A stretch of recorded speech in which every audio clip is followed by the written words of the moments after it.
Ollie, you've spoken to the leader of the AfD yourself in a different context. You actually posed some difficult questions for her. What was discussed between Musk and the head of the AfD?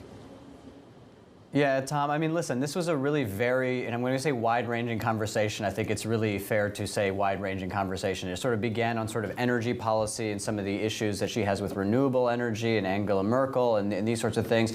It then moved on to sort of immigration and got into the sort of woke mind virus sort of stuff that, I think was really set up there for Elon Musk to sort of bite on. Immigration, the war in Ukraine, but it also went to, Adolf Hitler, colonization of Mars, and whether or not either of them sort of believes in God. So this was in over an hour, really a sort of very, very long and meandering conversation. I mean, it began with about 175,000 listeners. It reached a peak at around the sort of subject of immigration. It was interesting to see the numbers sort of ebb and flow, because you could always see how many people were listening. And when they were talking about energy for a while, it went down to about 100,000, came back to about 200,000 when they were talking about immigration. But really, this is a sort of live event on the X platform that didn't really ever break much more than 200,000 people listening to it. And there were certainly also some dubious claims that I think are worth rectifying just here for the record. Basically, Musk introed her as basically the #1 candidate going into this election. This is, of course, not true. There's not a single poll in which the AfD is the #1 candidate. They're the #2 candidate with about 20% of the vote. There was also this sort of long conversation about how Hitler was actually not a far-right figure, but actually was a communist and a far-left figure. I think very few people agree with that position in the sort of historical or really any community.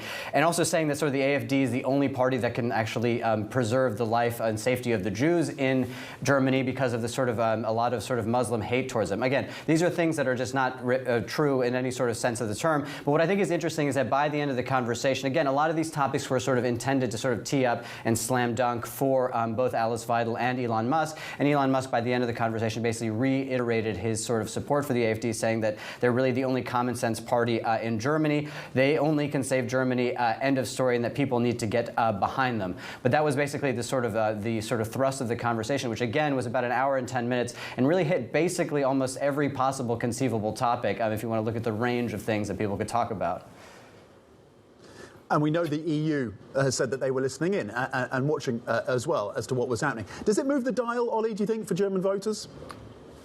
Yeah, so listen, I think let's just first deal with the sort of regulatory side of the governments. The German government was certainly listening. The EU was listening. There's some questions about whether under the Digital Services Act at the EU that basically they could say that Elon Musk is doing something inappropriate in terms of interference or excessive sway in terms of European politics. We will see sort of where they sort of go with that.